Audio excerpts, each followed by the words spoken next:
Fred, it's great to have you with us today. Glad to be here. So let's start with your assessment of China's economic outlook. How do you see the trajectory? Well, post the pandemic reopening, the rebound, was perceived to below expectation. So definitely there's some headwinds facing Chinese economy. So at this point in time, I think the markets are still quite, bearish. About 2023, but even for 2024, I think the markets are pretty cautious. However, I believe the Chinese economy could surprise on the upside. You mean there is still potential for upside in 2024? What could be the growth drivers? So the growth drivers would be really private sector domestic demand. First and foremost is really Chinese middle class consumption. That should be the principal engine to drive Chinese economy. But for one reason or another, that engine wasn't really firing at its full capacity. Yeah. The second is really private sector investment. Again, because of some uncertainty, that has also not as strong as it could be. So, the third is really the innovation, right? So that will drive productivity, efficiency gains.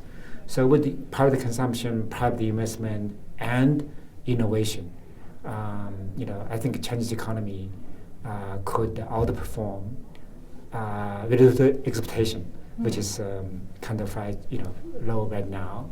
And not only for 2024, actually beyond, over mid-term and the long term. So I'm still quite confident.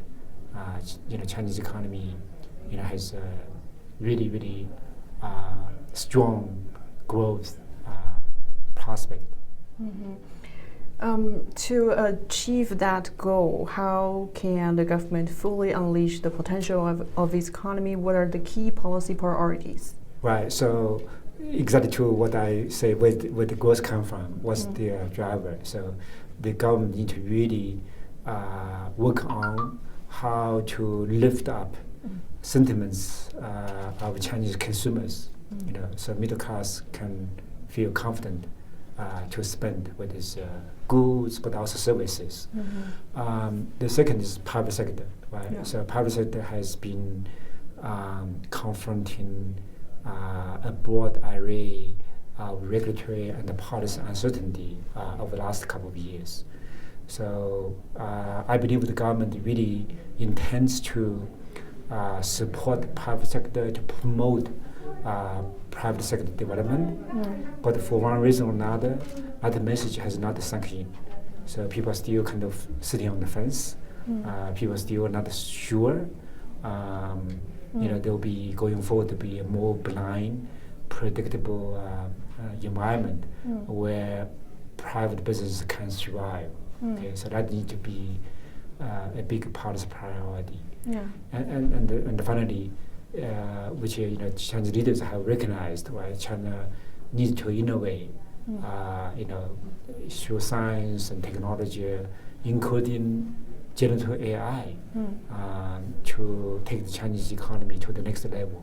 Yeah. So that, I think, to me, is the core of so-called high-quality growth. Without innovation, without the productivity, efficiency, there'll be no high quality. So do you see the transformation towards high quality taking shape? Do you think the economy is gradually transforming to new growth drivers for sustainable growth in the future? Right. So China has certainly made a lot of important progress towards high quality growth. Right. Historically, China's economy was driven by massive amount of investment, and that investment is not always efficient. Right. It turned out there are many white elephant projects, a lot of waste of capital. So, quality growth, really just the capital allocation should be more efficient and should be more productivity. So I think China has come a long way, but realistically speaking, I would say still a long way to go. Okay, so good work has been done, good progress been made, but there's still a long way to go. Right. For example, our financial markets are still, not only just in terms of our stock market, our bond market, not working as well as they should, right? So and the financial, if we look at the U.S. experience, the financial system is really holds the key to capital allocation efficiency. Right? So that I think China needs to do a lot more work. Then on the tech side, China is best placed to have a lot of good scientists, a lot of good engineers, a lot of good founders and startup founders and entrepreneurs. But compared to 3-4 years ago, I think the animal spirit has been dampened somewhat. So that's also obviously the top leadership need to really work on to revive China's animal spirit. Right. Well, you're now in Davos, and approximately 3,000 leaders from around the world are here. How do they perceive China's investment environment and outlook? So right now, it's two big questions. One is that domestically, whether the Chinese economy can regain its, the dynamism, the energy, the vitality people have been long accustomed to, for decades. But somehow last year or so, people started to have some doubts, right? So those doubts need to be dispelled. Second, what impacting global leaders' sentiments towards China is also the mounting geopolitical uncertainty. I think if we can manage to cool down some of the heat, on the geopolitical front, that also I believe would engender greater confidence for multinational companies and for global investors when it comes to China.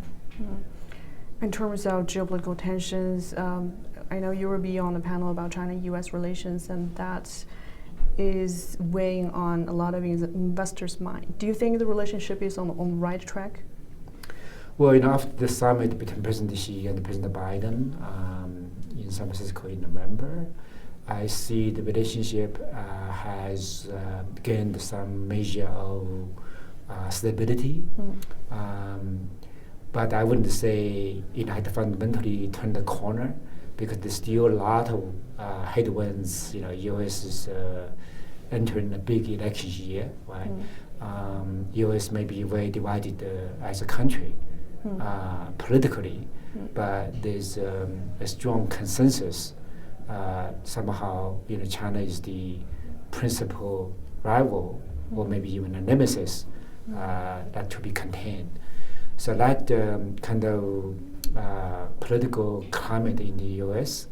is hardly conducive to better improving relationship.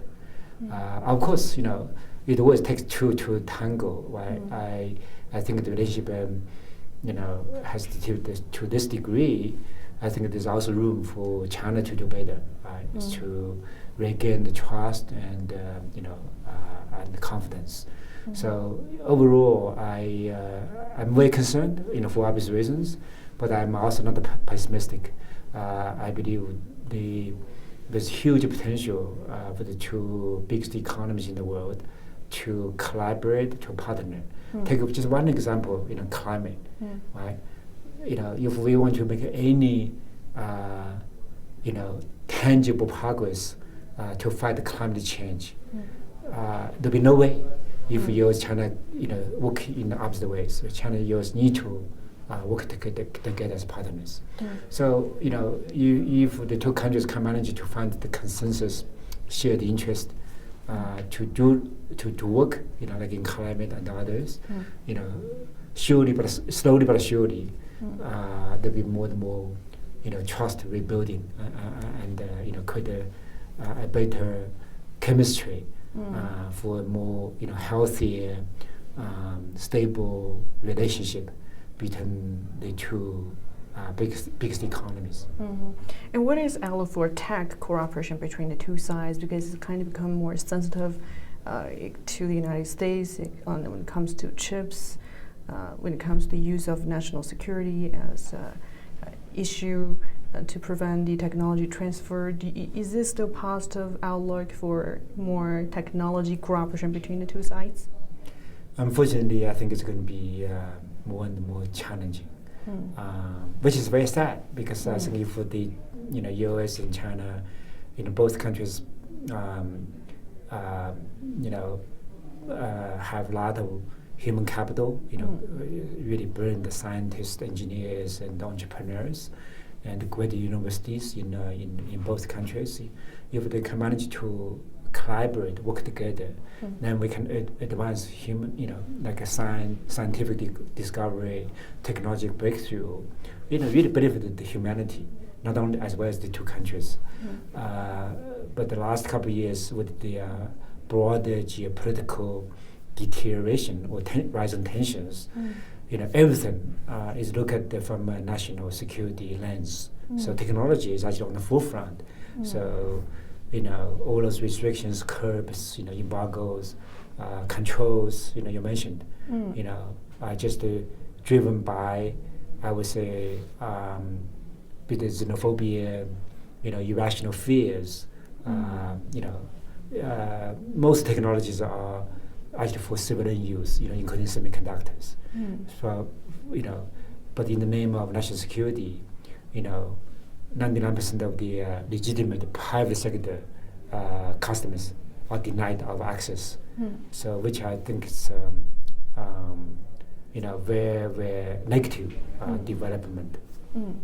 It is now very important for Chinese economy to avoid the so-called middle income trap, to achieve more higher productivity.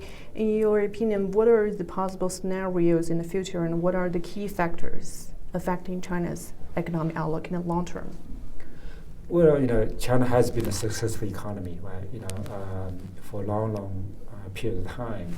So there are many valuable experiences, continue to be not only relevant but actually important for China's next phase of economic development. So to avoid a middle-income trap, so China does need to rely more on private sector, as opposed to just public sector. China need to rely more on innovation. Technological innovation is the principal driver for productivity and efficiency gains. Because going forward, China can no longer invest 40% of our GDP, right, to drive growth. That's not sustainable, not efficient. So when you invest a bit less, we can consume a bit more, but then economy is still growing at a very strong pace. So where did the growth come from? Well, from efficiency, productivity. So that's the only way, to really avoid the middle-income trap. So then what we just talked about, private sector confidence to create the environment where the best minds, the smartest people in China, can succeed, startup or innovation. So China definitely has huge potential. Okay, there's no reason why China should get stuck in a middle-income trap. But if we're not careful, if we are too complacent, if we don't learn lessons from our own past mistakes, then even before we know it, we might just slip into a trap. I would say with last year, 2023, unfortunately, in the global economic community, I would say if we put two people in two camps, one is the camp like myself, we believe China will be able to overcome the middle-income trap and reach the high, advanced income, advanced, development status. And then the other camp, which is no, China will be stuck into a middle, just like Argentina, like some of the Latin American countries. I would say over the last 2-3 years, the other camp has expanded. The camp I'm in has shrunk, which is unfortunate. So, but again, I'm not I'm not pessimistic, because I actually believe China still has a unique economic advantages. Has unique resources and potentials, particularly the human talent and the size of our market. These two combined, mid-income trap should be really a low risk. That should not be something that will make me lose sleep at night. Well, if there's some international investors, when considering investing in China, in your opinion, what is the risk-reward profile? So for a long time, China has been a magnet of global capital. Last 2 years, however, a combination of pandemic control and the geopolitics, and also now more, I would say, perceived slower than expected economic recovery, certainly I would say have dampened global investors' enthusiasm towards China. But that could be temporary, right? This year, as long as China can really regain its economic module, okay, the dynamism, the energy, and that will change sentiments very quickly. And then, if Chinese policies, regulations are also a bit more consistent, more predictable. There's no sudden shock, right? Whether it's on consumer internet, on gaming, and just kind of consistency, not like very abrupt, unexpected policy change. Again, that will support global investor confidence.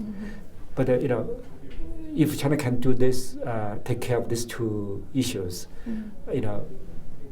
this the second largest economy, the middle class, innovation, there's so much going for China. So I think China will come back as a major magnet for global capital.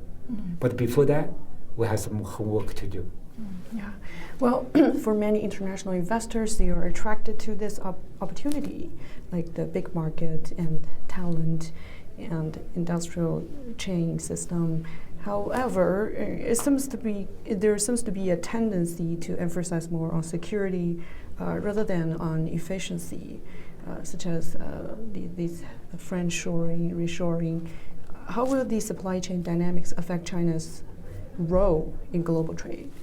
Well, in the short term, it clearly has introduced new dimension of uncertainty, right?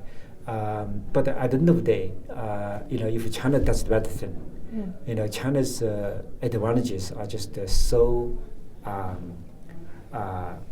dominant. So I think I expect most of the companies still want to have significant, if not 100%, okay, their operations in China. Okay, so at the margin, if they want to diversify away from China, put some chips elsewhere, whether it's India or Vietnam or Indonesia or Mexico, I think it's reasonable, right? Because China, as China grow, cost is also rising, labor cost is rising, and all that. So there's some other emerging markets may become more competitive, but very few countries can match China in terms of the size and scale, the diversity, and all the ingredients together, right? So China still has very compelling competitive advantage as far as the playing the instrumental role in the global supply chain. Okay. On the other hand, that doesn't mean Chinese government or policymakers can take things for granted. If some of the policy uncertainty, some of the it's not removed, a trickle may become a torrent, right? So I think there's also some work to do there, to make sure China remains a very favorable place, not only to invest but also to do business, like China has been for a long time. So if China does this, then I think this risk of politically motivated, friend shoring and stuff, it can only go so far. At the end of the day, it's productivity, efficiency, margin, not matter much more than just to put the labor, whether you're a friend or your ally or rival, right? That's, in my mind, is very superficial. So the key is make sure China remain the world's most efficient, productive, and the most favorable location, country to invest in to business. Well, earlier you mentioned innovation and technology as a key driver of China's growth. So for the private sector, what opportunities do you see for them to invest and for entrepreneurship, or in particularly artificial intelligence? Well, China is such a continental economy. There's so many bright spots, right? So generative AI, AI, you mentioned definitely is one of the very big, very dynamic, very attractive opportunities. But I would also say, like climate, right? Climate action. So there are, incredibly innovative, high quality companies in China, whether it's on renewable energy or on EV, on battery, or carbon mitigation. So, if you're interested in the climate opportunities, then China probably has most those investable opportunities, than anywhere else. And then, earlier I mentioned the middle class, consumption. So, any products or services that can meet the demands, needs, expectations of, my estimation is like 750 million Chinese middle class consumers, right? Yeah. Then, of course, China is irresistible. So, there's so many opportunities, right? For China, it's just hard to, to put one. It really depends on what you are focused on, whether it's AI or climate, consumer retail, I would say also healthcare, So, just the list goes on and on.